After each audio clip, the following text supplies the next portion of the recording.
This is Hemant. And Jessica. And you're listening to the Friendly Atheist podcast. If you like what you're listening to, please go to patreon.com/friendlyatheistpodcast to support the show. It was Giving Tuesday, and that carries over for like a month. So, support the show. You get an ad-free episode. You get bonus episodes, all that good stuff. My sweet mother has been a Patreon for like 6 months, and just now on Thanksgiving, I actually uploaded the bonus feed onto her phone. She's supportive, God bless her.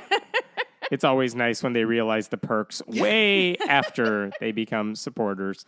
Listen, we have 2 weeks of stuff to catch up on. Yeah, I'm going to try to front load this with the newer stuff, but the stories I wrote down that I want to talk about are insane. Did you have a good Thanksgiving? No, Thanksgiving's a fucking miserable holiday for me because I had a miscarriage 2 years ago and now it's broken me inside. So no, I had a shitty Thanksgiving. How was yours? Glad I asked. It was fine. We were out of the country for like a week. Oh yeah, and with kids. And was this their first abroad travel? Believe it or not, they went out to like India when they were little babies with that's very relatives. Indian of you. Very. But this is with relatives. You just shipped them off? Just shipped them off in a box. But they were good travelers. It was fine. It was a good trip and off the grid, I felt, for like a nice week. And the jet lag is still sinking in and killing me slowly. Are you bilingual? Do you speak any other languages? No, not fluently, and some would say not even one correctly. What are your parents' native language? Gujarati. And you have none of that. I can understand it. I can't speak it. I definitely cannot write it. How many languages in India are there? 703. There really are a ton. And I know 0 of them. It's okay. I'm going to start. Wait, I have to say, I was on a... I'm so sorry, Sarah. I forgot to plug this, but I was on my friend Sarah If Decker's podcast called Media Evil. She is a professor of medieval studies and so freaking smart. And she has this podcast where they watch media that takes place in like medieval times. And so she had me on. This is my 3rd episode. What media can you watch in medieval times? Well, like, it's not filmed in fucking medieval times. Singers. Jesus. Okay, well, I just watch a Kid in King Arthur's court. So you have like all Arthurian legends, like basically anything where like everybody's dressed in brown and gray. Yeah. That's sort of her bag. Anyway, so we watched Kid in King Arthur's court. It was super fun. It's such a fun movie. I watched it twice and still just retained none of it. It was pretty embarrassing. But please go check it out, Media Evil. Excellent. Let me start. We didn't talk about this because it happened right after our last episode, the tragic shooting at Club Q, which happened again like 2 weeks ago. There's a few stories I wanted to bring up with regards to that. Obviously, horrible tragedy. Club Q in Colorado Springs, 5 people in the club were murdered, and several other people were injured. I don't know what there is to say other than that people haven't said already about it, so I'm not going to try to add on to it other than... And the queer community had to protect themselves yet again because nobody's there to help. Let me start with this Christian hate preacher. I'm not going to play the clip. He has a good take on this. I'm not going to play the clip because I dislike this person.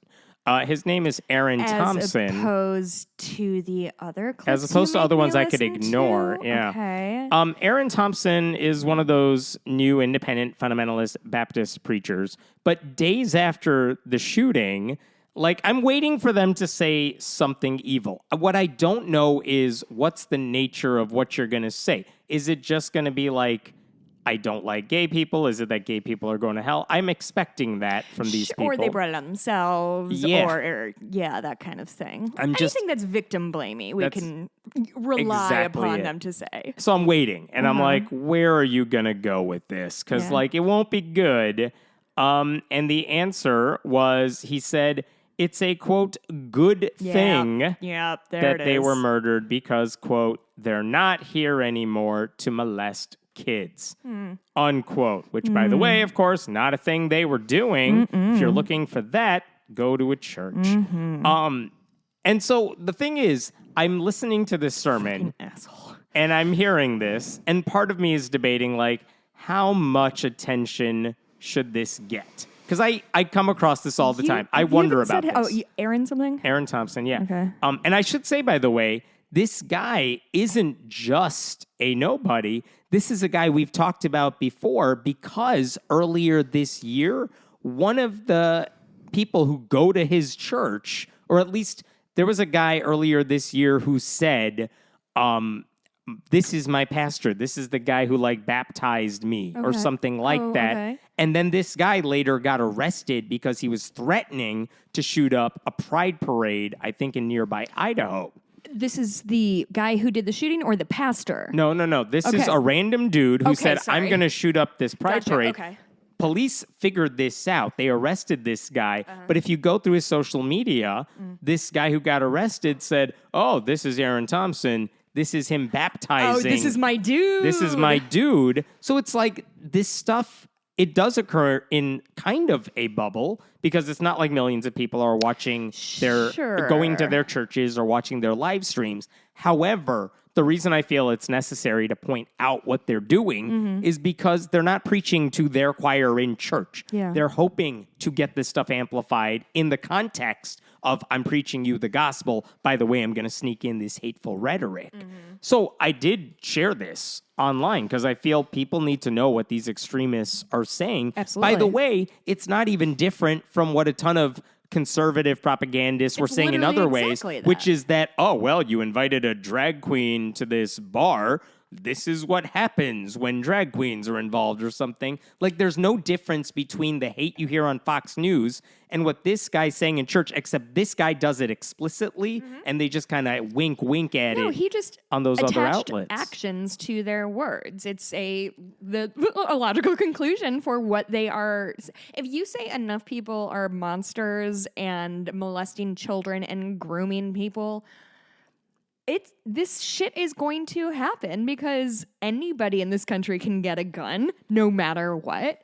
And we have no mental health care. And all we have are these hate preachers just like filling these poor people's brains with garbage. Like gay people deserve to be dead, which is, I would say, probably not the most Christian sentiment.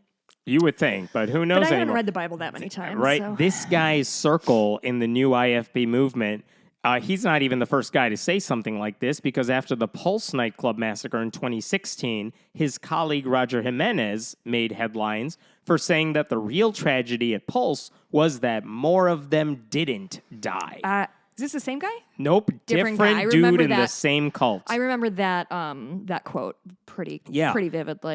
Another one in their what year was Pulse? 2016. 2016. Another guy in their same circles, Jonathan Shelley, said he would not shed a single tear if an extremist murdered everyone in a gay bar. Nice. That same guy, Jonathan Shelley, celebrated last year when a gay man was, I think, hit by a truck accidentally in a pride parade and died. He celebrated in a pride parade? Mm-hmm. Oh, Jesus. And another, Roger Jimenez, again, has explicitly called, actually, all of these guys have called for the government to execute gay people. Again, this stuff doesn't happen in some fringy bubble.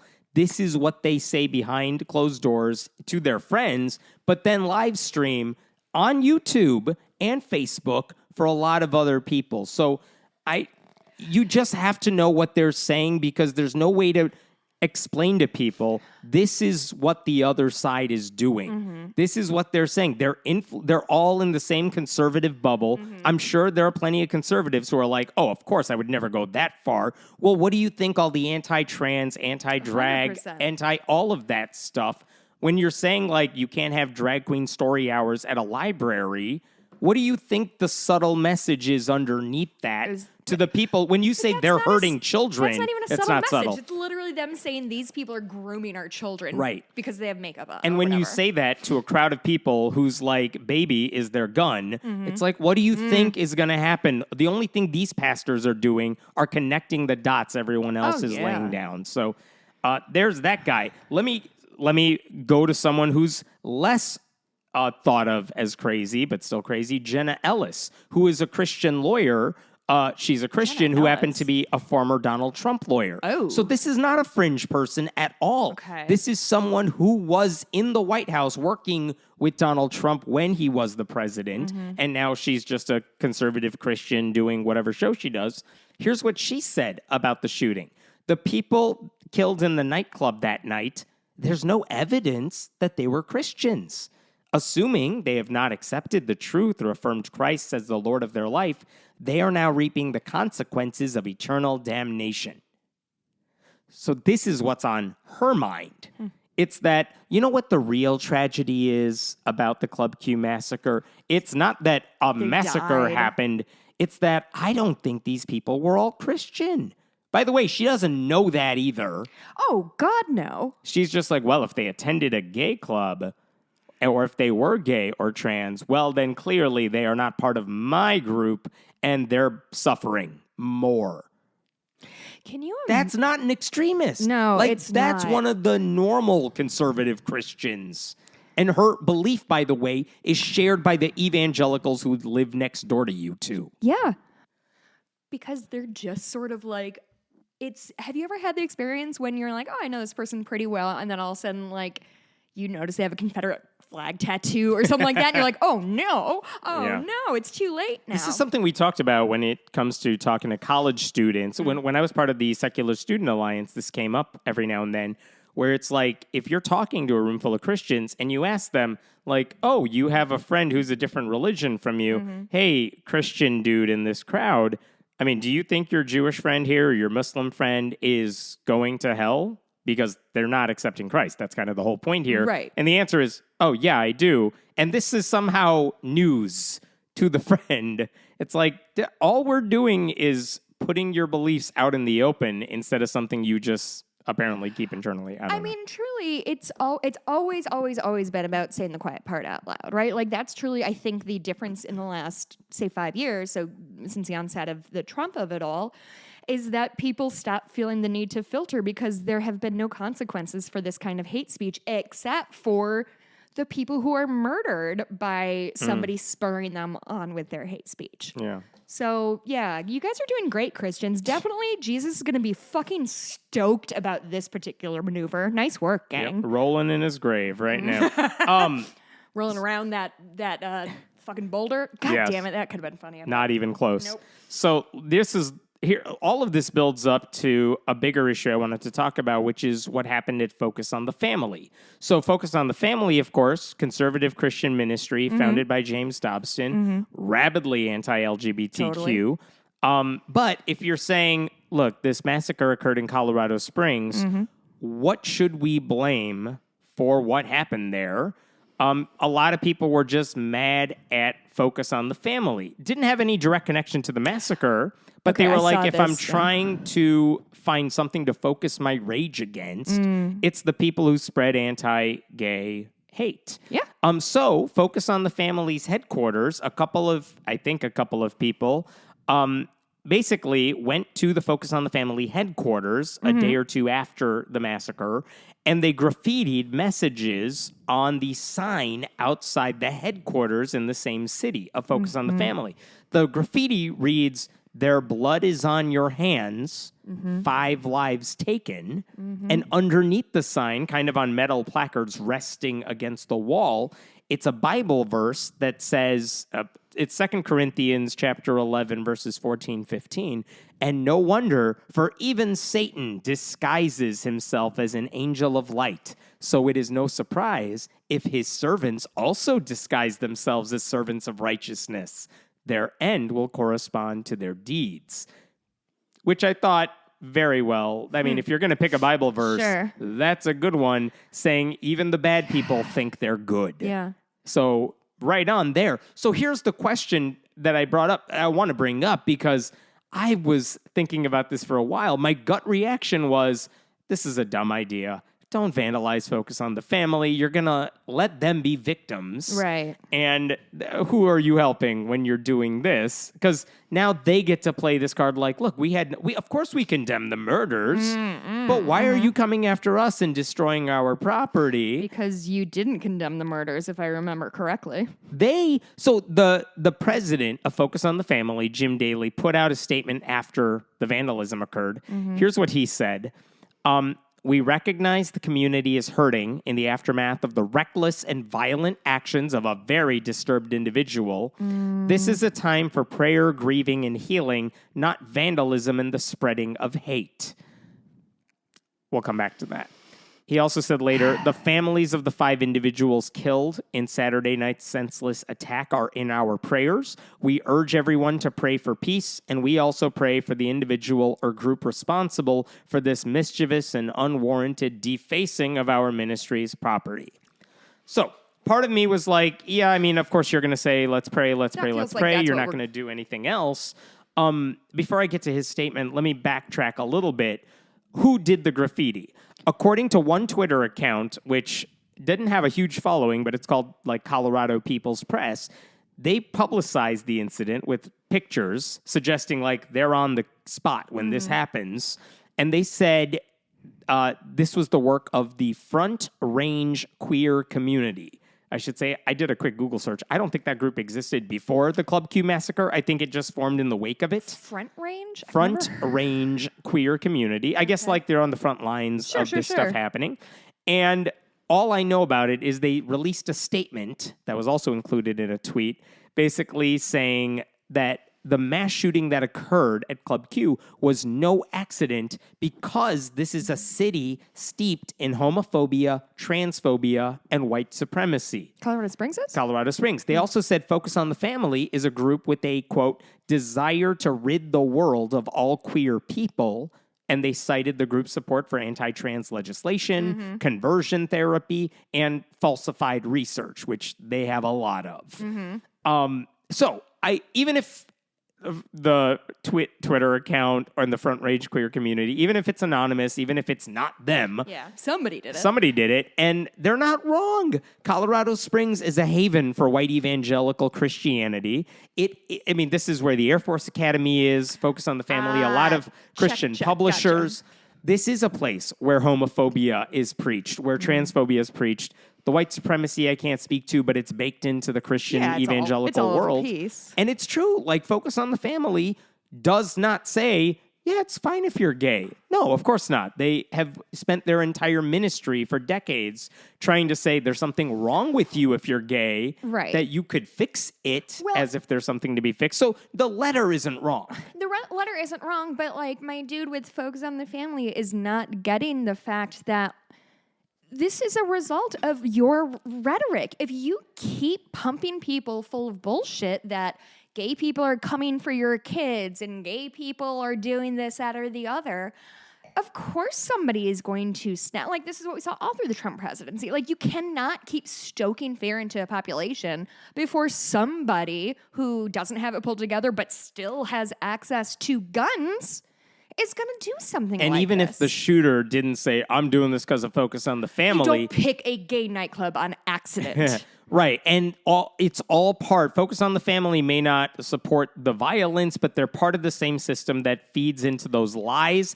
that then, if you look at conservative media and everything they're saying about gay people, that they said about gay people, they say about trans people, it's all part of the same ecosystem of bullshit and hate. I want to know whoever wrote this letter, I want to know their response to Mr. It's good that they're dead. They're not going to molest more people. Or I wish more. Zero response. But this is what I want to know. Like, you cannot, out of one side of your mouth, be like, hey, we're not anti-gay. Like, be cool, guys. And on the other side, be like, hey, these people are dangerous and coming after your children. What are you going to do about it? Yeah, and I noticed that in Jim Daly's letter, he said, this is a time for prayer, grieving, and healing, not vandalism and the spreading of hate. As if everyone else is spreading hate, but not them. Like, it's the head of Focus on the Family. Their whole thing is spreading hate. That is what they are known for nationally outside their Christian bubble. And also, the hate that they're spreading is resulting in, 5 people dying. And the hate that these people are spreading, the spray painters, are, $1,000, contract to get that scrubbed off? By the way, I know which matters more and which they should be more upset about. We understand why the queer community is so upset. Hey, we have been echoing this time and time again. You're right. Our rhetoric is helping build a culture of fear around queer people, especially in overwhelmingly evangelical places. So yes, I'm sorry. We wish you hadn't vandalized our thing, but we understand that you need an outlet for your anger. I want to come back to that in a little bit because, yes, that is a valid point worth talking about. Jim Daly also said we want everyone to pray for peace. But again, Focus on the Family is a group that has lobbed so many grenades in the culture wars. Who do you think is not keeping the peace here? The LGBTQ crowd wants to be inclusive and tolerant and all in. They're the ones that are like, no, we need to get you out of our society. So which side is the peace? So here's the question I want to raise to you and to anyone listening.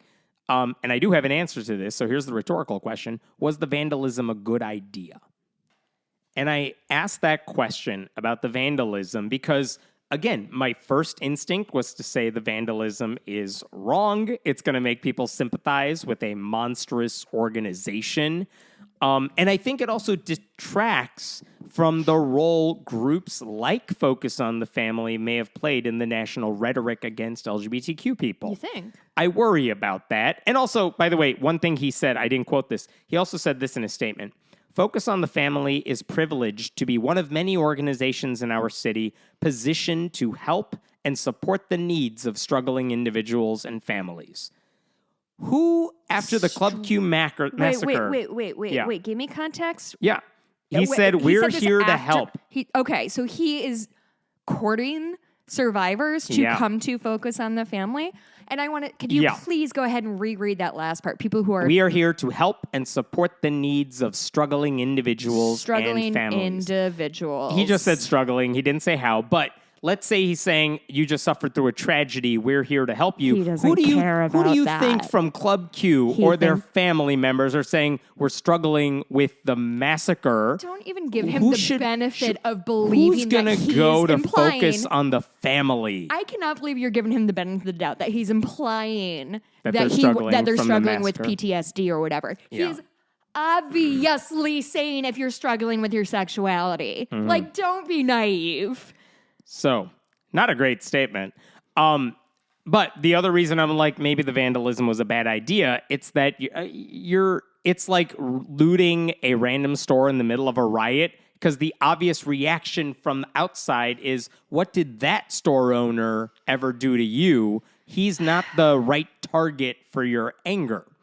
Right. Now, I want to offer, because then I started being this, now it's like late at night, and I'm like, but I kind of think it's a good idea. And I'm like, but I don't feel like I can just justify that. But then the more I thought about it, the more I could justify it. Oh, boy. So I want to toss this out there. Here's why I don't think it was a bad idea to graffiti this place. I have 3 reasons.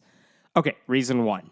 It does put a spotlight on a powerful Christian group that is famous for spreading anti-LGBTQ bigotry. And you have to do that at times like this. Let's call out the people who contribute to this culture of fear. And Focus on the Family specifically has said we need to oppose bathroom bills because you can't let trans people in a bathroom. That's definitely a big threat on children. They oppose marriage equality. Sure. They opposed the mild Senate bill that just passed about protecting same-sex marriage across the country. Just like Jesus would have wanted. Yep. They oppose marriage equality. They oppose same-sex adoptions. Oh, God, I forgot about same-sex adoption. They have posted things on their website, though it's not front and center, that equate homosexuality with bestiality and pedophilia. They do all this, and I'm just citing Focus on the Family specifically. Yeah. So this is not a mild, decent group of Christians. This is a hateful organization. I'm citing them directly,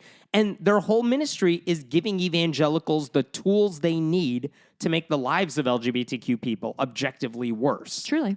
And at best, let's say you take all that away, you scrub their website of all that stuff. If nothing else, they're like Jenna Ellis, and they believe gays and lesbians who are not celibate and not ashamed of who they are, they believe they're going to spend eternity being tortured. Yeah. That's the good news scenario in all. That's the best case scenario here.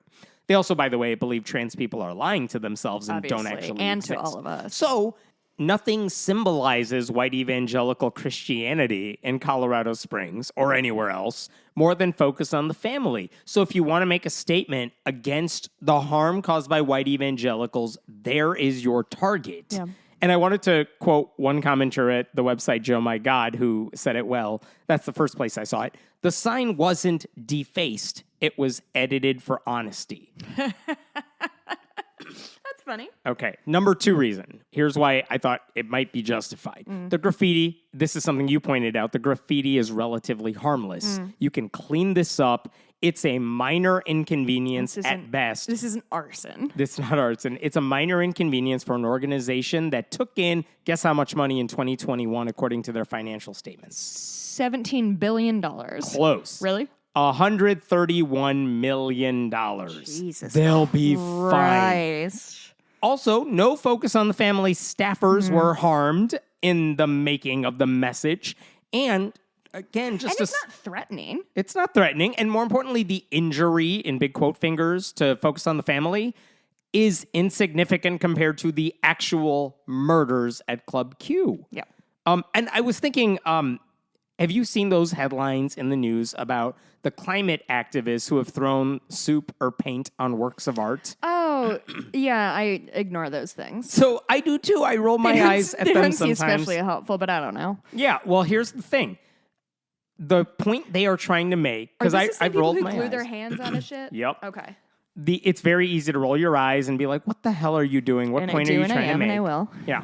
So the point they are trying to make is what's more concerning, the mostly temporary damage they're causing to these paintings and these museums, or the permanent damage that politicians and corporations are doing to the environment. Right. And if your instinct is to defend the art, maybe that says something about you and your priorities. That's the point they are trying to make. Yeah, but can I say, frankly, I think it's a bad point. So how is that different from the vandalizing the focus on the family? I think there's very few things that are the same, if I'm being frank, besides like the act of vandalism. I think that if you are making a statement to a specific company or organization that's different than... I feel like they're going after things rich people like. Sure, and I get that. I just do not... I don't know. It kind of makes me think about right after... Do you remember right after the election...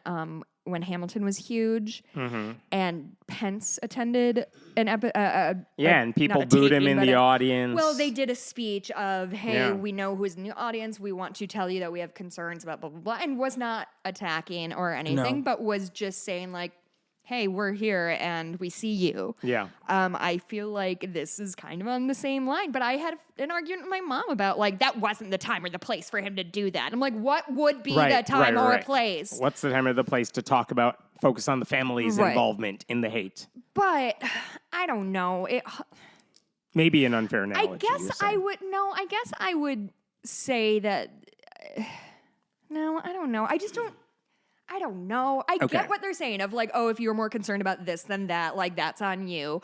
But the climate is something pretty hard to wrap your arms around in terms of just like a thing or a concept if you're not in on it, and somebody fucking up a piece of art feels just pointless and nasty. If you are not going down that road of, hey, if you're more concerned about this artwork than you are about the environment, what does that say about you? But also, like, the world isn't a binary. That's true.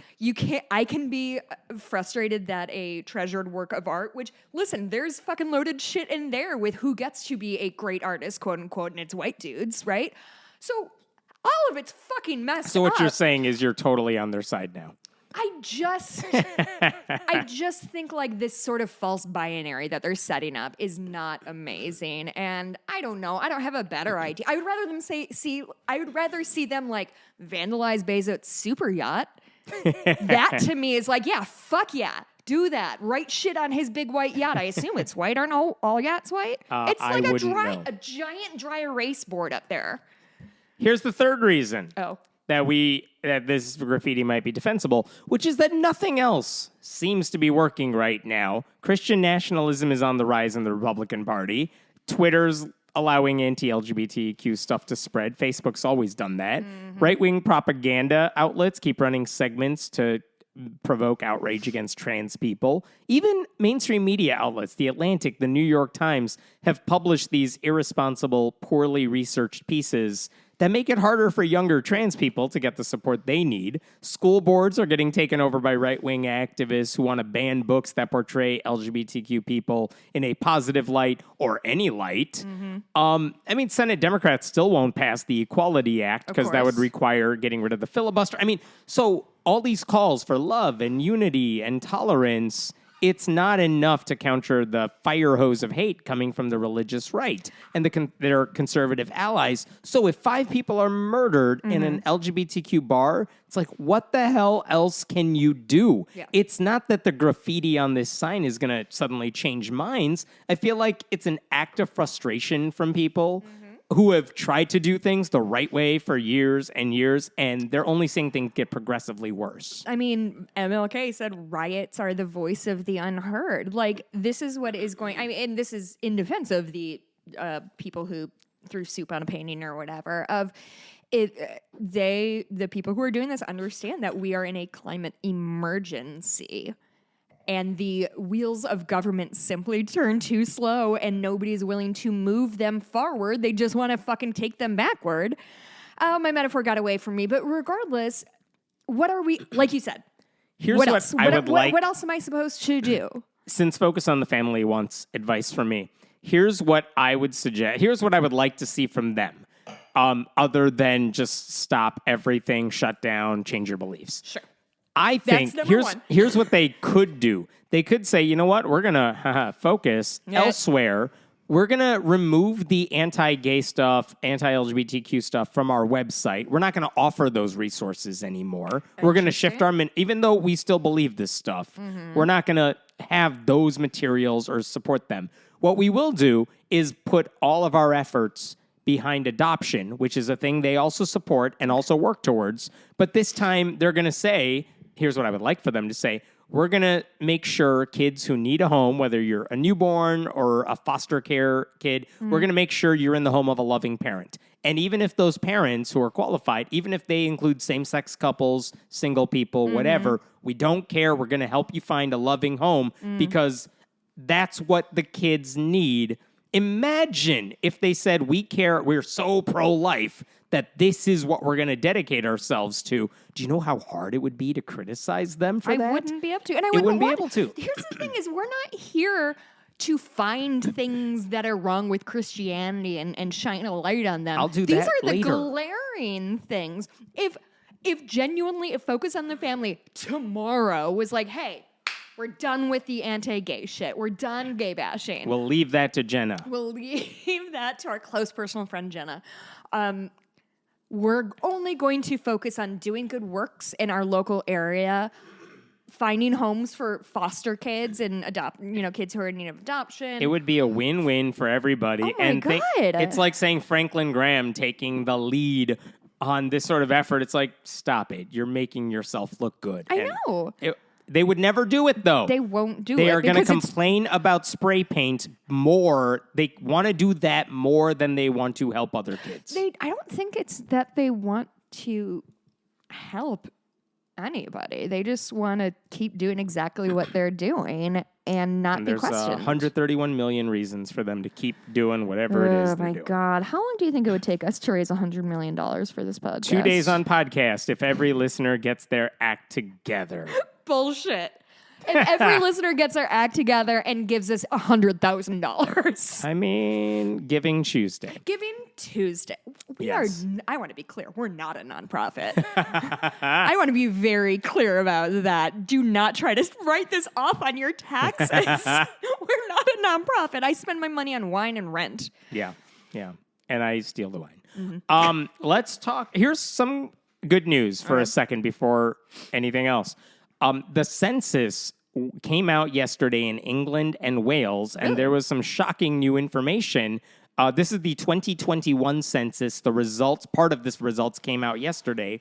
And what they found was that in England and Wales specifically, the parts of the UK, Christianity is now in the minority. No. Yeah. Wait, you said Wild. Wales and In England. In England, okay. And they're saying the percentage of people that call themselves Christian between 2011 and 2021, the people who called themselves Christian went from 59% to 46%.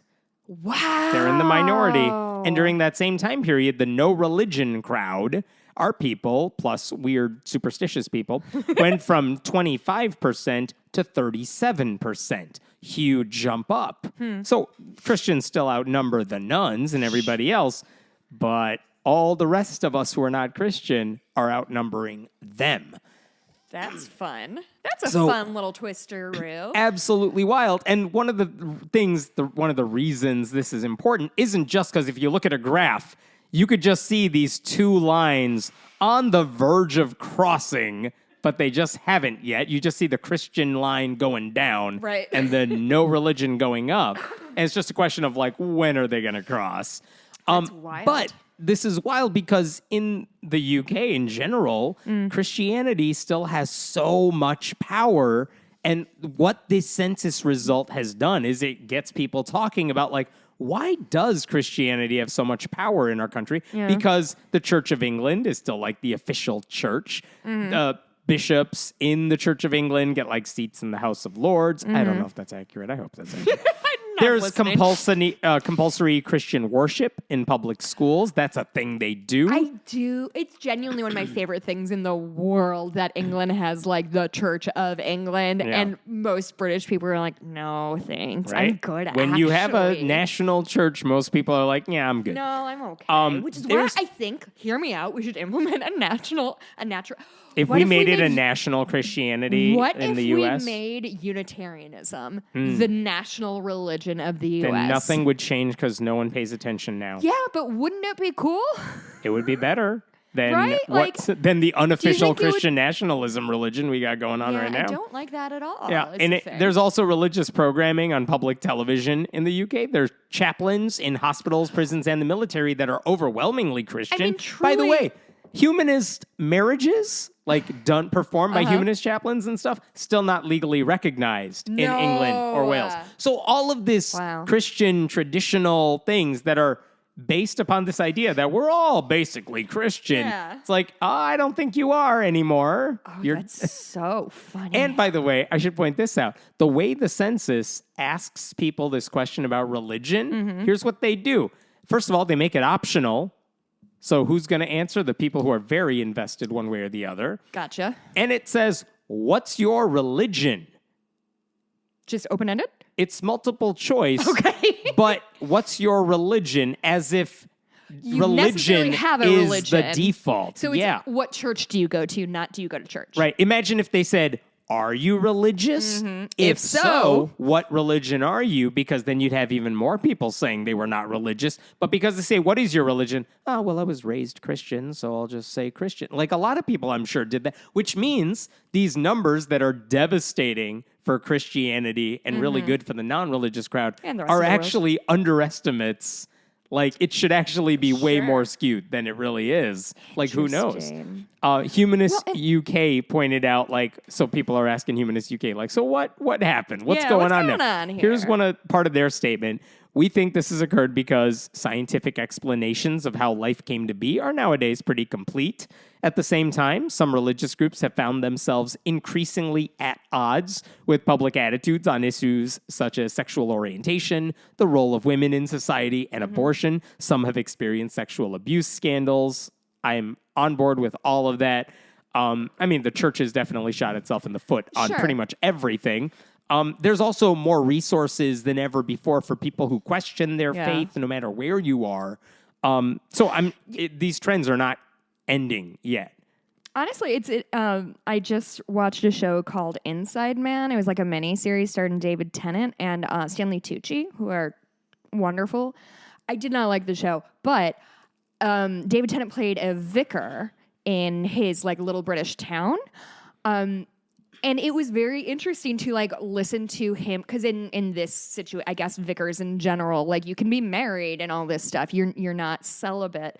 And David Tennant, as the vicar, talking to his wife about how she didn't believe, but he's the vicar, was very like it gives you a very interesting insight into like how the British consider religion, which I think.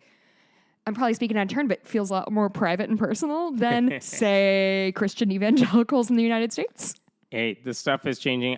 It was exciting to see those results because it only confirms what I've heard and felt anecdotally. Yeah. And it's kind of cool to put numbers behind it because the articles that came out this week from so many Christian outlets is trying to defend themselves. It's putting them on the defensive, yeah, like, they're on their heels. we're dropping. You guys, we can't just ignore this. We have to find a way to make this make sense because even they know that a bunch of the people who call themselves Christians are not going to church. In their 90s. Are also in their 90s. They're not super religious. They're Sure. just culturally Christian, whatever that means to them. Right. So, like, the church people are like, oh, this is not good news. There's not much we can do because the things you have to do to change those numbers around are things they literally cannot change because it would mean violating their faith. It goes back to, I mentioned it a couple of weeks ago. Like not being bigots is not a choice right. they think they can make. Right. In 2012, the Republican Party did that like autopsy of what's going on, and they're like, hey, we're being shitty to black and brown people and women. So if we want to continue to have any power, we need to probably move that around. And everyone's like, okay. Did you see they're doing another nationalism. autopsy on the midterm elections? And guess who they decided to put on the committee? The Republicans did an autopsy? They said, we're going to do an autopsy on why there was no red wave. Who's on the committee? Tell me. It's a bunch of Republicans who lost their races. No! And like Tony Perkins, the Christian nationalist. It's like the most extreme. Blake Masters, the Senate candidate. The fuck is that? Senate candidate in Arizona who was against Mark Kelly, who was a Trump guy. They're like, hey, we need you to tell us why all our people lost. You think he's going to say, well, it's because they were all like me? It's because you're racist, gang. So and they put you're all the actively trying to hurt people. So they put the Confederates and racists on the committee to say, can you tell us what we did wrong? They'll get to the bottom of this. Let me give a shout out. God. Let me give a shout out to our sponsor this week. Elle had a small problem. Growing up in a secular household, but in a community dominated by one religion, Elle was one of the few kids in her third grade class who wasn't religious. When she talked to friends and classmates, she found that many of them had a hard time imagining someone who didn't go to church or pray. Some others wondered how Elle could know right from wrong without religious leaders or sacred books to tell her. The conversations Elle found herself having were not judgmental or contentious, but the result of honest curiosity. After school, Elle would ask her dad to help her explain what she believed and how she felt in a way that would make sense to the other kids at school. From those talks came ideas that eventually became Elle the Humanist, which is a warm, clearly expressed introduction to humanism for young readers. The book even has a foreword from Daniel Dennett. You can order the book at ellethehumanist.com. That's E-L-L-E, thehumanist.com. And if you use the link in our show notes or enter the discount code friendlyatheist, one word, all lowercase, you'll get 10% off anything on the site. Thank you to Elle the Humanist and the family for supporting this show. Okay, I'm going to this story, which I think has to be one of my favorite things I've seen in a while.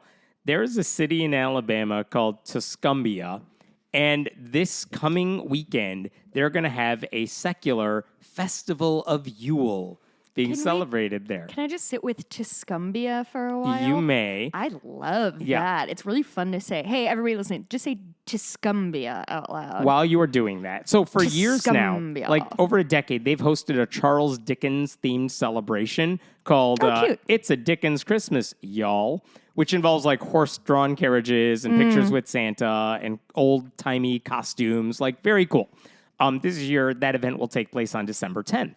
So it turns out last year, in a nearby town, a woman named Kendall Gilchrist hosted a festival of her own in like Florence, Alabama, that celebrated the festival of Yule, not based on Christianity per se, but it showcased local businesses. She's really big on small businesses. She's the owner of Hesperia Mystic Shop. Ooh, Very spooky. Stuff like that. So she wants to highlight and showcase the local small businesses. So this Festival of Yule was like, hey, come on down to like this part of the city. You could take a picture with this 7.5-foot Krampus. Yeah. Okay. Very cool sort of thing. I'm here. I'm in. She had so many people coming out for that last year. And this year, like, because they had so many events in that same city going on, she's like, where else can we go? Well, let's try Tuscumbia, because they have this big festival, and they got a permit to host the Festival of Yule on December 3rd, a week before the Dickens one. And the name is so fun to say. And the name is very fun to say. So Krampus is making a return. Everyone's supposed to dress up. Tuscumbia Krampus. So here's the problem. Some citizens on Facebook started complaining when they saw the signs come up. They were like, how did our city council approve this pagan festival? And some people wanted to complain specifically about the Festival of Yule. So the city even put out a notice saying, hey, look, we're having a public meeting on like before Thanksgiving. Okay. And they said this in the letter. This is an opportunity for public comments on a special event permit that was issued to Kendall Gilchrist's Festival of Yule. Oh, boy. So it's like we're holding a meeting. This is a great start. I know. We're holding a meeting just to talk about this. And that didn't sound great. I should say, like, in their city code, they do have a section that says no permit shall be denied based solely on the applicant or content of protected speech scheduled to occur. Like, there was no reason they could rescind the permit. And I should say, I spoke with Gilchrist, and she's like, the city council people have been nothing but professional with me. Like, I have no reason to think they're going to say no to this. So, like, and also, it's not like I'm trying to take away from the Dickens one that's going on. And also, it would definitely be a First Amendment violation if they took that It definitely could be if they permit said, away. yeah, that you're not It Christian. definitely would be, because they're taking the permit away based on her religious beliefs, which I believe is covered in the First Amendment. You would think. So the Monday, which is like Monday of Thanksgiving week, they had this special meeting that took place. And did I watch it on Facebook? You Of course bet you I did. And do you see your kids ever? I don't know who they are. Oh, okay. So I'm watching this thing, and I wrote an article about like the complaints and the fact that people didn't like the Festival of Yule. Ooh, good. Got some good juicy quotes. Oh, well. I'm going to play you 2 minutes of the city council meeting. 2 minutes is a long time. It is a long time. I only say that because they referenced the article I wrote at one point, and I just want to. I know. Hemant, what makes you happier than when people like name check you in when public? they get my name wrong, that makes me amused. But Has anyone gotten your name right? no, not even you. Of course. So What? I'm gonna play this clip. This is spliced together. I'm gonna say that this is not a 2-minute okay. clip. This is a spliced together of like 3 different people complaining during the public comment section of the meeting because they don't like the Festival of Yule. They don't like that I said that like there's no reason Christians have any business saying they should rescind this permit. Okay, let me see if I can get this. Enjoy. As a pastor in the area, I just cannot stand by any longer and see some of these things that are going on in our R.I.P. county. My celebration during this time of the year is for the Lord Jesus Christ. Oh. As we celebrate his birthday. Oh, so brave. So brave, Gary. We have really gone too long and not stood up as Christians about things like this. Sure. Let me quote this for Only Sky is a journal magazine. It's dedicated to protecting America's secular democracy through reality-based journalism, storytelling, and commentary. Best advertisement we got. Says this: I hope Gilchrist is right that the backlash won't go anywhere after Monday's meeting. City officials need to recognize that complaints from Christians aren't good enough reason to ignore their own laws. This is me writing. I could tell. I'm I know here to your tell voice. you we are good enough to stand up for Jesus. And You I'm didn't going say to do he's that. not good enough. Let's go on to hear what Herman Mehta said in The Only Sky. He said the founder Herman of Mehta. friendlyatheism.com is involved, a Podcast, YouTube sir, creator, Friendly podcast co-host, and author of multiple books about atheism. Multiple You books? can look up every bit of this. Just the one. It is demonic. It is satanic. Someone else You here. are opening up this city for possession and oppression that you have never known. The problem is that not all beliefs are equal. Yep. Not all ideologies are equal. Uh-oh. There are some who are false, and there is only one that is true, Oop. and that's Christ. Oh, no. Not the Can you First tell Amendment why again. Can you tell why I watched the entire thing? Oh, boy, It was it riveting. amazing. It was amazing. Did everybody look really cool and pulled together and slick? If you want to come around, you can Oh, take your yes. headphones off. I have a screenshot of the meeting, and the answer is yes, exactly what you think it would be. Oh, a lot of white people. Oh, there's a black guy. Yeah, I honestly, I don't think he was talking about the Yule Festival. I think he was there to talk about something else. Oh, he's just there. How about this lady? I don't know. Wow. Yeah, this is our pastor who called me Herman. Wait. This guy talking? This guy talking. Who does he look like? Exactly what you think a guy who's a pastor in Oh, you know, Alabama would talk like. He looks like a Would look like. cartoon butler. Sure, I will take that. He's missing a top hat, I feel. No, not his clothing, obviously. He's dressed like a schlub. But I think his face, he's just got that like really round penguin-like look that really screams butler to me. Okay. Yeah. So yeah, I will say they Herman have not. Mehta. They decided not to rescind the permit. But so the festival, if you live in that area by Tuscumbia, that festival is taking place on Saturday, December 3rd.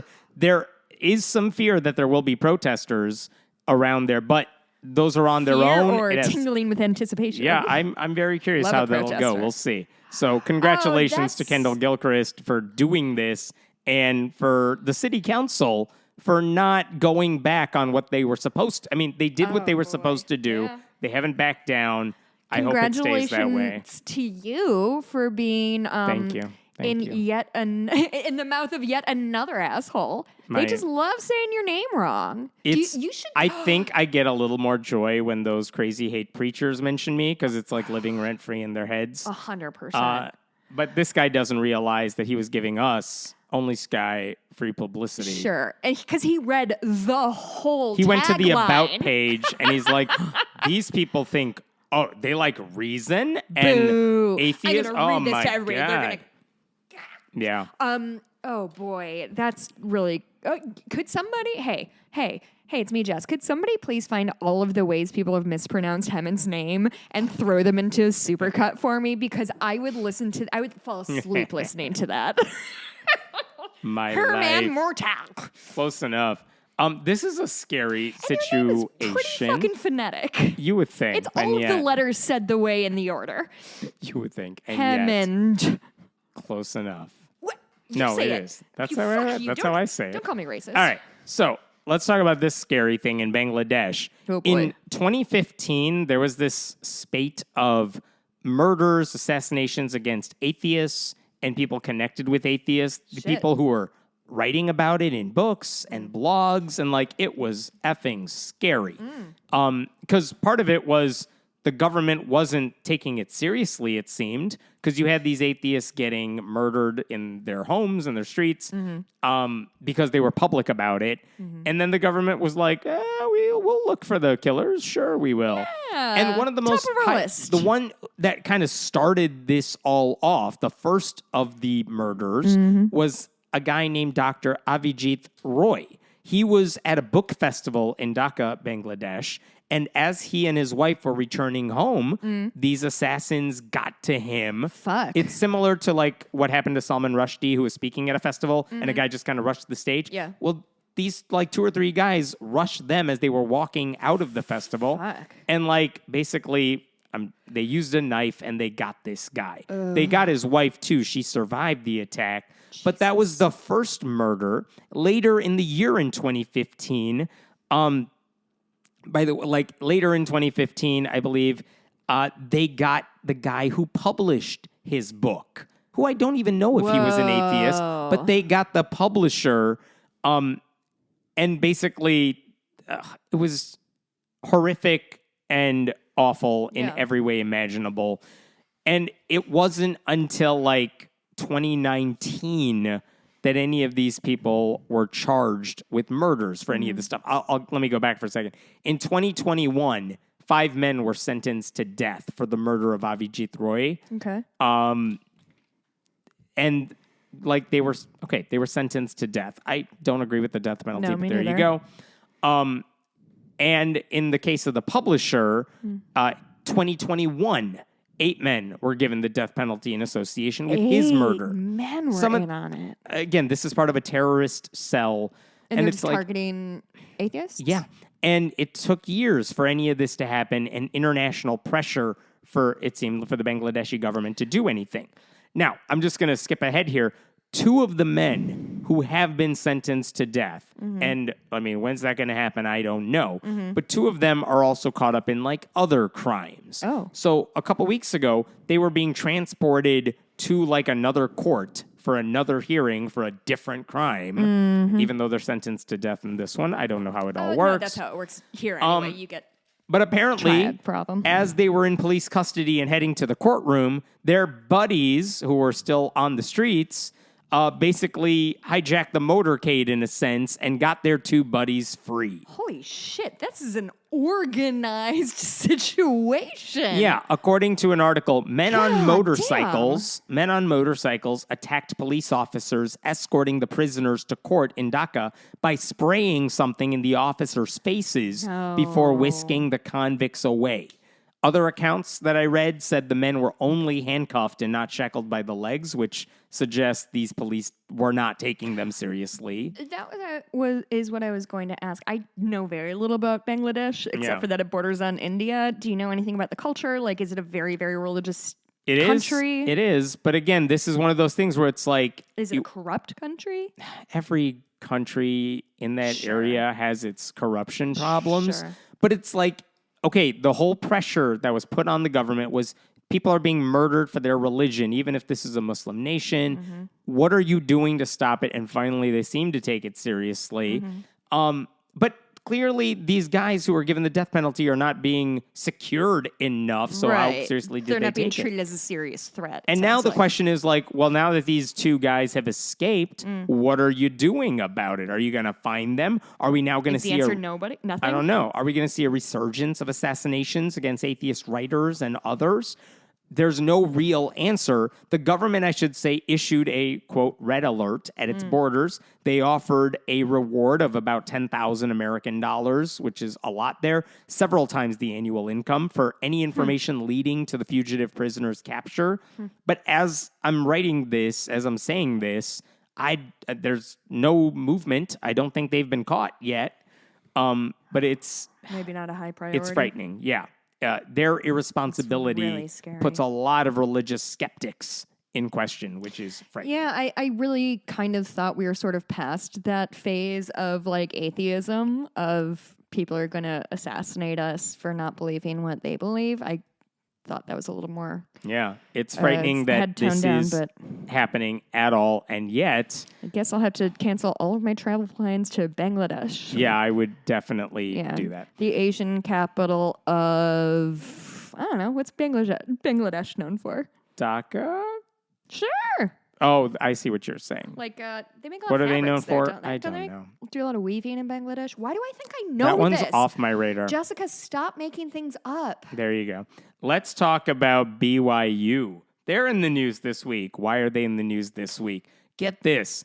So BYU-Idaho. Brigham Young University, the Mormon University in Salt Lake City, but there's an Idaho branch. They have an affiliate in Idaho, BYU-Idaho, which has BYU-Idaho? has a reputation for not being BYU light. It's BYU extreme. Like, Really? they are even more conservative than you would expect. Truly, if you have a belief and really want to go fucking ham on it, go to Idaho. They got your back, except for And that like, Christmas guy. Yeah, avoid Boise, go to the other spots, Sure. and man, it gets red. I mean, Boise is smaller than probably Naperville, but like that's their big city. So you drive 20 miles in any direction, wilderness. Yes. So here's some background that makes sense here. That to help the story make sense. In 2020, Okay. the Mormon Church created an office that was basically supposed to help Mormon leaders verify that employees who work for their like LDS run schools, like BYU, do they agree with the church's beliefs? Because in addition to whatever's on your resume, Okay. which of course, you want to verify, like, yeah, they have their academic credentials. Of course, they can be professors at our school, but it's a faith-based school. Right. And you want to make sure their faith-based credentials are also solid. That they're practicing Mormons and not just a Yes. lapsed Mormon who just needs a job. Right. And so they set up an office called the Ecclesiastical Clearance Office, the ECO, to help Mormon leaders verify these potential employees, because they have a lot of employees at their schools. And earlier this year, they even announced a new set of questions for the bishops. Here's how this works. You Bishops? apply for a job at BYU. You're a professor. You want to get a job at What am BYU. I a professor of? Math. So, Okay. your bishop, your local bishop, has to answer these questions On my behalf. on your behalf. Like I've seen Jess in Yep. in church every, I assume, Sunday, but whatever. The questions include: is your church attendance solid? What are your family relationships like? Whoa. Does she support church leadership and Don't. doctrine? No. Some of the questions get very I personal. don't think I would have gotten this job. Oh, just wait for it. Okay. Some of the questions get very personal. I'm reading this from the sheet. Has this member demonstrated an exemplary and extended pattern, at least 1 year, of avoiding pornography? Your bishop has to answer that for you. What? Yep. What are you saying to me? How I'm saying would a you're bishop not getting your job at BYU. possibly know? Oh my God! Oh, because you would I be watch confessing far your too sins. much porn to be considered for a Because you job would at be- BYU. Not to mention the whole atheism thing. And I was kind of a slut before I got married. I bet they don't like that. You're watching. There's Mormon porn out there. Oh, it's a niche. Oh no. Oh, there's documentaries about the Mormon Oh porn. no. My Sorry, incognito have fun mode with is your- going to be fucked. I'm gonna say, yeah. They're going to call the cops on me. So here's the thing: they issued an updated questionnaire earlier this year. On top of that, And it was at the top, it was like, hey, gang, we realize it's really fucking weird for you to report on the pornography no, use. that was on the old list as well. That one just stuck around in the new list. Sure, I Here's was the worried. question they asked this time around. Oh, there's a new worse question. There's a new worse question, Excellent. kind of. Does this member have a testimony of the Church of Jesus Christ of Latter-day Saints and of its doctrine, including, basically, do you agree, on its teachings on marriage, family, and gender? Gender. So basically, like, does this person oppose LGBTQ rights and same-sex marriage just like the Mormon Church requires? That was a new question, and everyone was like, oh, they're basically saying, are you on board with the Mormon Church's bigotry? Honestly, And that's... truly, I mean, maybe this is naive of me, but like, I cannot help but see, like, as these schools and these communities and these churches continue to like crank down on the things you can or cannot do, there's only so many people who are willing, right? Like, who are willing to be like, yes, I actively hate gay people. Yes, and I'm fine with it. Yeah. Yes, I will not And masterate or look at pornography weird or thing- have lustful thoughts. It's insane. The weird thing about this is that a lot of Christian schools, and this is a source of debate in a lot of like Christian places. Let's say you teach at Liberty University, like again, fundamentalist Christian school. What does that mean in practice? I mean, they can hire whoever they want. They can set whatever standards they want. You got to be their kind of Christian Sure. to get a job there. But when I say that, what that means is you agree with a certain set of principles. You got to believe this about Jesus. Yeah. You got to believe this about the Bible. Yeah. I hope I'm right in saying this. At some Christian schools, maybe not Liberty, at some Christian schools, for example, do you have to believe in young earth creationism or evolution? a lot of schools, Christian schools, will say, well, that's not something about salvation. That's not core to our identity. Oh, so we don't care interesting. what you believe about that. And like that, we're not like one of those fundy Christian schools that teaches young earth creationism. So like you can believe whatever you want about that stuff as long as you believe in these, you know, set of doctrines. I'd recommend on that, just on that tip, Ross Blotcher on Ross and Carrie is doing a thing where he visited the Ark Encounter, and he's going through and talking about it, and he talks a lot about like the questionnaires that employees have to fill out, which is they do have to be young Earth creationists, and which makes sense because that's Ark Encounter's I mean, I don't know why you would want to work there if you weren't in lockstep with what they think. That's why this question was a little weird on the new updated Mormon questionnaire, because they're like, when it comes to you can oppose same-sex marriage as like an institution, but like there are plenty of Mormons who are gay. There are plenty of Mormons who have very different opinions about how we should deal with LGBTQ rights and trans people and all that stuff. Like, why is that suddenly like a point of you have to check this box? Because they're galvanizing. That was the question. They're galvanizing. So, well, it turns out, this is from the Salt Lake Tribune this week, there were 2 professors who taught classes at BYU-Idaho. Okay. One of them, Lindsay Larson Call is her name. She taught online classes for them for 10 years. Whoa. As far as I can tell, all the academic stuff is there. All the student endorsements, like students love her. So like she thinks she's doing fine. She is a practicing Mormon. So she's like, yes, the questionnaire, when that changed, like, so she had to get a recommendation from her bishop and all that. She's like, no problem, because I am one of you. So like she didn't think anything would be an issue. There was another guy, Ben Buswell, who also taught online classes for like 6 or 7 years at BYU-Idaho. Also, same thing. Good record, great on paper. And also he says, like, I am a Mormon, and I asked my bishop for the recommendation. And I talked to my bishop, and he's like, yeah, of course, I gave you a great recommendation. Of course. So that's fine. And then this year, both of them were basically laid off by the school, basically saying, I'm going to read from this, because the school said you did not receive ecclesiastical clearance. But their bishops were like, no, not me. Right. And so like So the instructors lying. are like, well, what did we do wrong according to you? And the school won't tell them. And they ask their bishops, and their bishops are like, well, we gave you good recommendations. So the bishops are like, but you're fine. So like the thing the bishops are supposed to sign off on, the Mormon church is saying, and it was just these work. 2? Well, there were more, but these 2 spoke with the Salt Lake Tribune. So here's from the article. I'm dying to know. From the article, it says Buswell had recently opened up to his bishop, a guy he considered a peer and a friend, about concerns he had about the church's policies regarding the LGBTQ community. The article didn't get into specifics. I guess Am I about to learn something about the 2 people who spoke up? No. Like he just had concerns. Like maybe I'm making this up. Like maybe he thought it was too harsh the way they treated gay people under church rules, and he pointed that out to his bishop.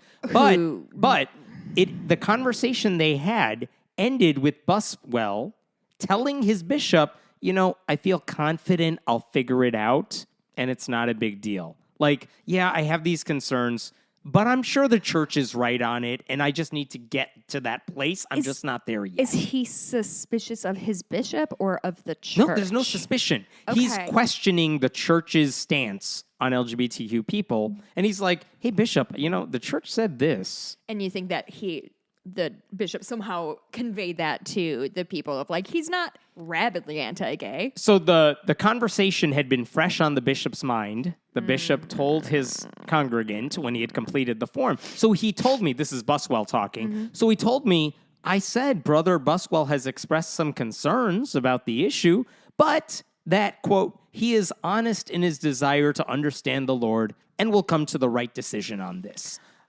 Okay, so what we are looking at here is that they are not going to permit a person having any kind of doubt. Any kind of doubt, any concern. If you have doubt, you cannot go to your bishop, who should be the most trustworthy person in your life because he's your connection with God.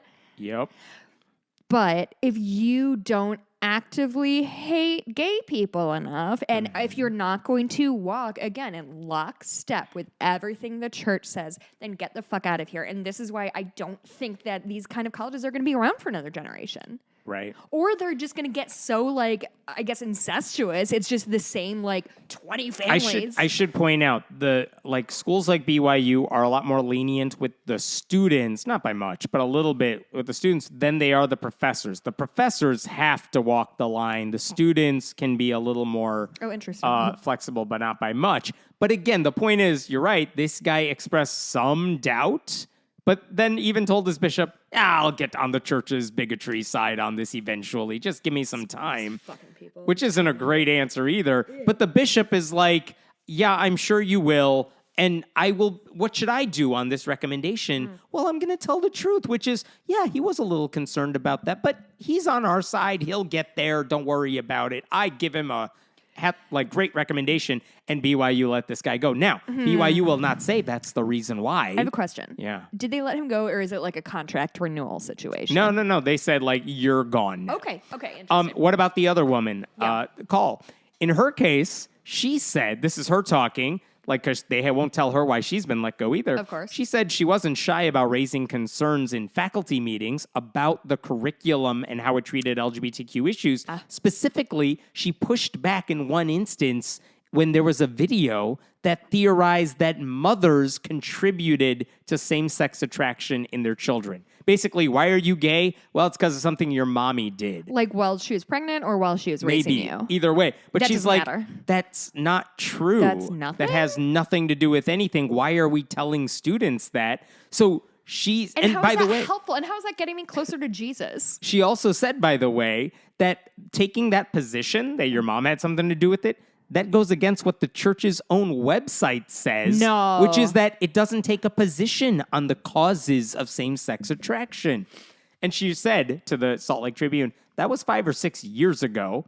I don't think that my advocacy for removing that video specifically made its way to the ECO, but it is emblematic of some of the changes I advocated for over the years. I mean, literally, my therapist just told me that there's an Australian expression, don't be the tallest poppy. Uh-huh. She stuck her neck out and got. Yeah. And yeah. that's why people don't stick their neck out. Like, you wonder how these people just get wrapped up into this because they were afraid to lose their job and their community and their family.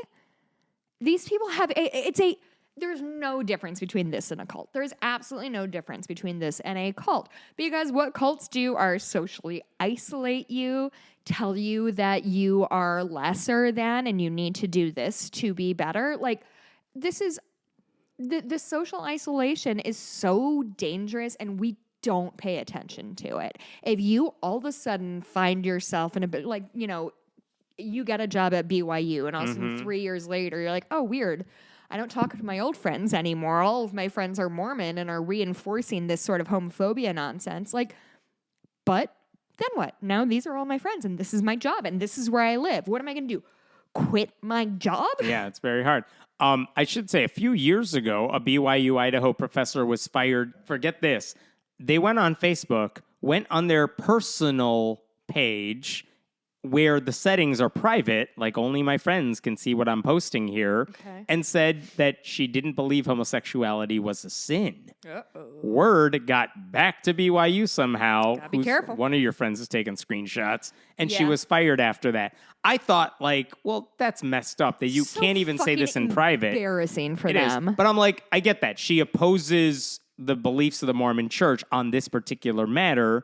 I mean, it's messed up, but I do get why BYU got rid of her. But again, these two expressed them. I mean, it's wrong, but I get where BYU's coming from. We found out about this. Sure. And if you disagree with us in private, well, you can't be here. I do understand that, but it's cult-like. But these two didn't do that. They said, hey, our policies say this. I'm having doubts about this or concerns. And they raised it to, like you said, the one person they're supposed to be able to trust, at least in the guy's case. And it came back, and now they're out of a job.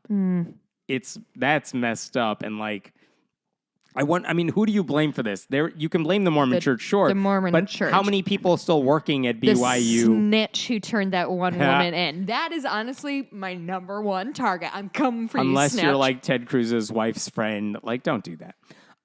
Anyone who's still working. I want to be clear. If you can snitch on Ted Cruz, snitch on Ted Cruz every time. Anyone who's still working for a BYU school, they're all on this is, again, you're in the bubble.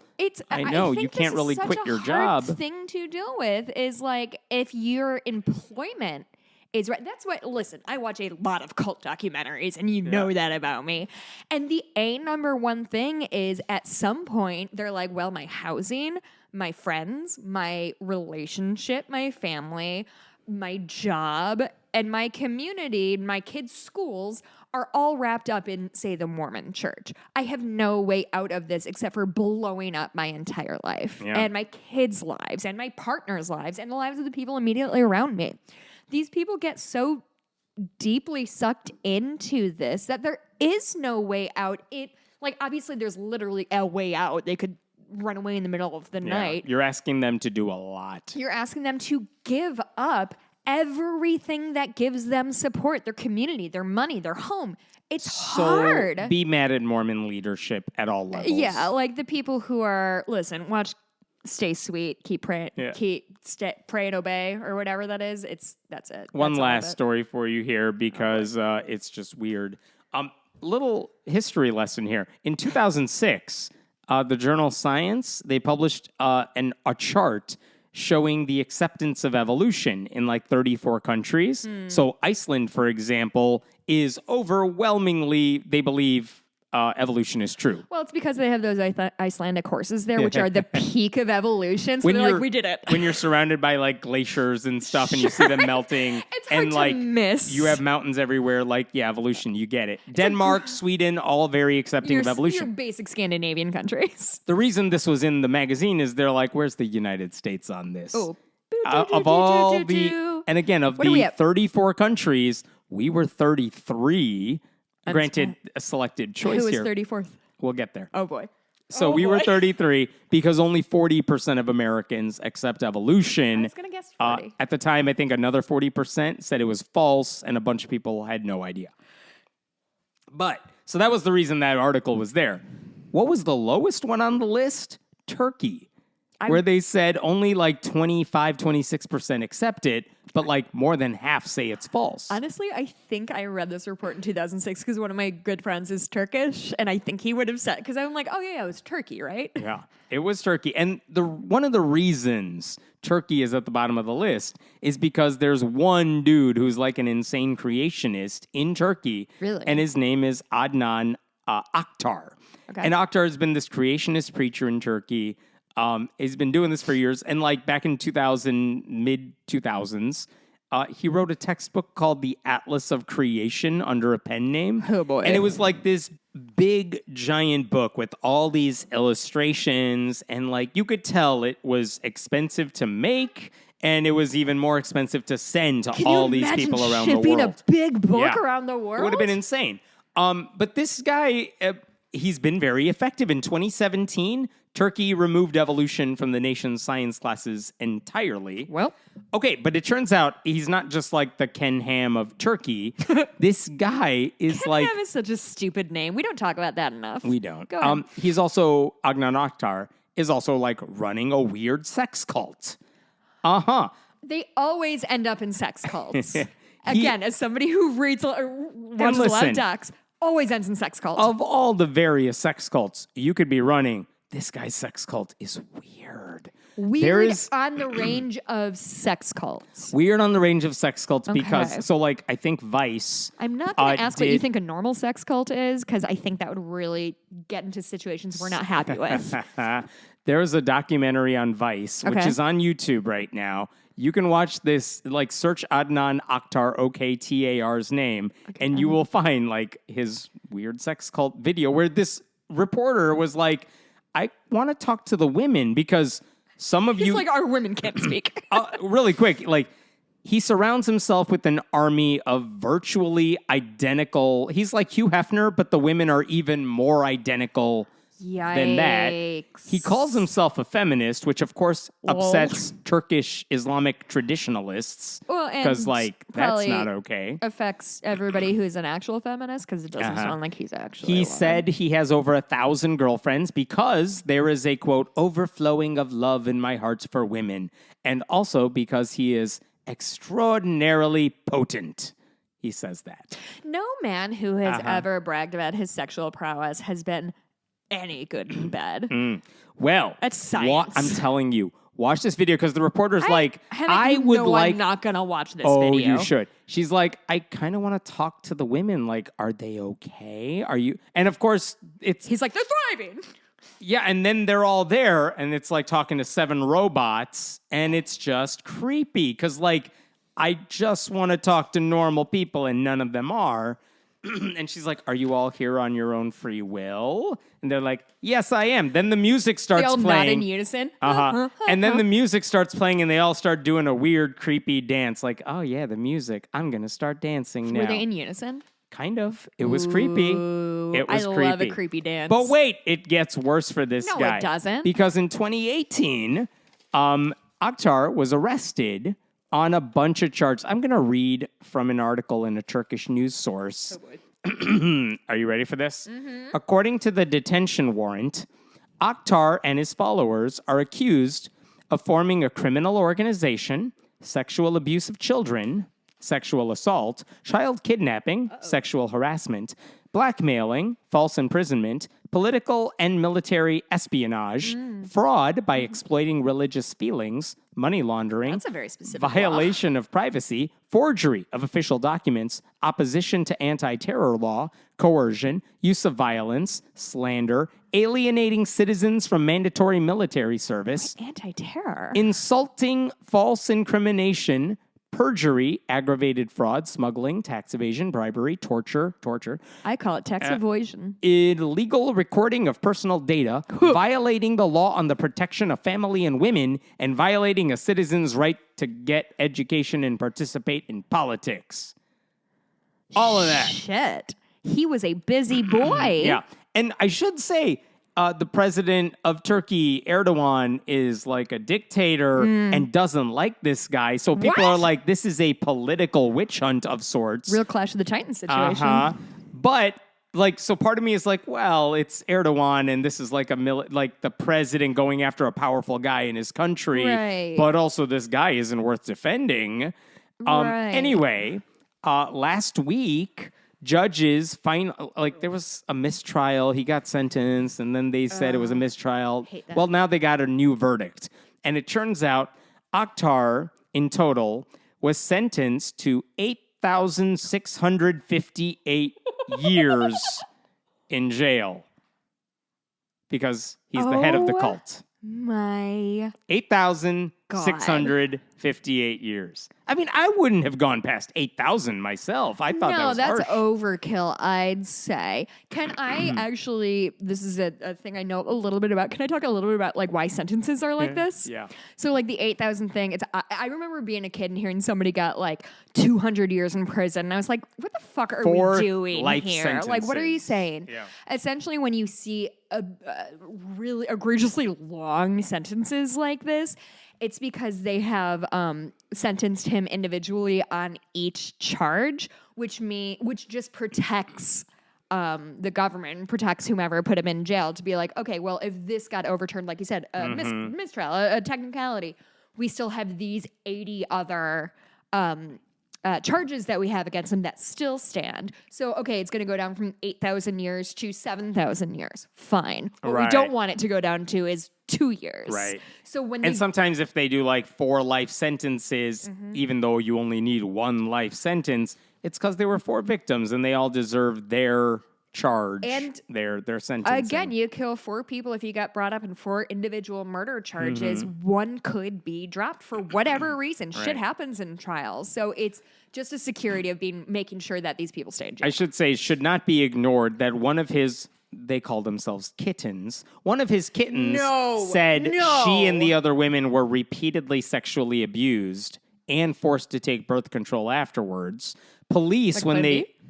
Like Plan B? Yeah, I think or so. abortion. They just said birth control in the article, but police, when they raided this guy's home, they found approximately 69,000 contraceptive pills. 69? Nice. You are correct. So I don't know how I feel about this. Like, he's a messed up dude. He's a cult leader, he seems, and he's a creationist, which doesn't help. A punishment for something was overdue, but also, like, the people doing the sentencing, I don't exactly trust either. No, I mean, I don't know who is the hero in this story. No one's the hero. Who's the worst in the story is what I can't figure out. I would say the rapist is the worst. If that's what he actually did, which I don't know how seriously to take any of this stuff. Because I don't know who's doing the talking. A man does not have 1,000 girlfriends, all of whom consent. I don't know how much of this to believe. Sex. I don't know how much of this to believe and from who. Okay, well, if he has a bunch of automatons. That's what I said. Sure it is. Who are basically speaking like Stepford wives. Yes, exactly. I think we can assume that somebody in there is afraid for their well-being, which is why they're not acting independently. Also, another weird thing is when you watch videos of this guy, there's so many videos on YouTube. It's the weird thing that you watch so many videos of this guy? So many. Ugh.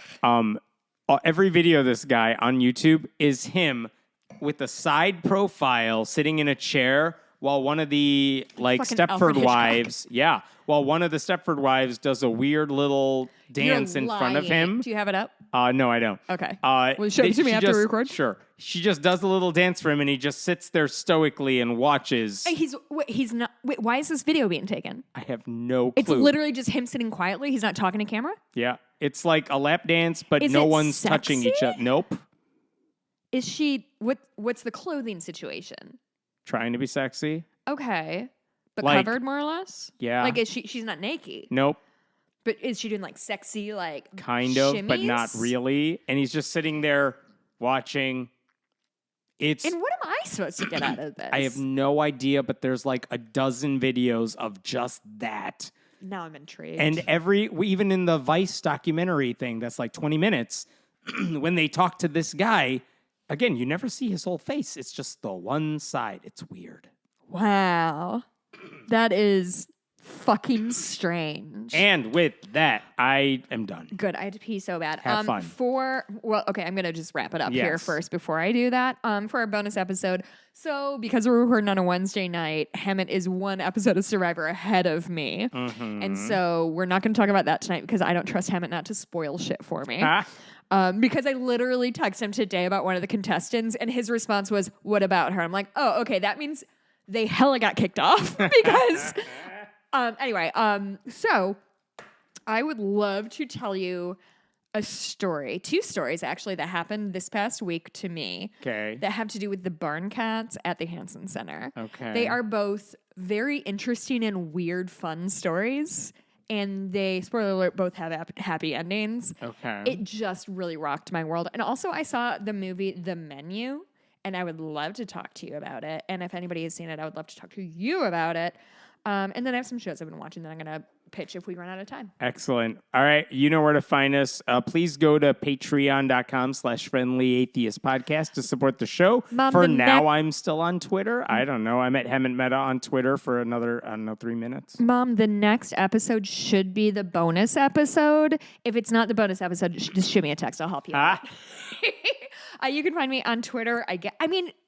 Has Twitter bounced back? I feel like I'm it's not still on bad. Anyway, it's very always bad. Yeah. I'm on Twitter at Jess Blumke. You can always email us at friendlyatheistpodcast@gmail.com. If you're in the Chicagoland area, stop by the Hansen Center in Burr Ridge. $25 a head. We're doing a winter party. You can take a picture with Santa Claus and Mrs. Claus and their winter horse. And if you go to our website, friendlyatheistpodcast.com, where there's a store, we have new apparel. Thank you to the person who wrote us and said, I would like to buy a hat. Because guess what? There's hats now. There's hats. I put a baseball cap. Like big giant hats, like the one from the guy from the football after the basketball game or the football game where he just did his post-game interview in a big giant hat. Are you thinking of Pharrell from 2013? It's not Pharrell from 2013, but it could be. I would love to see this hat. I do love when Oh, athletes take just big fashion Google swings. big giant I weird hat. genuinely love it. Yeah. We're back to normal next week? We are. Okay, See you then. Bye.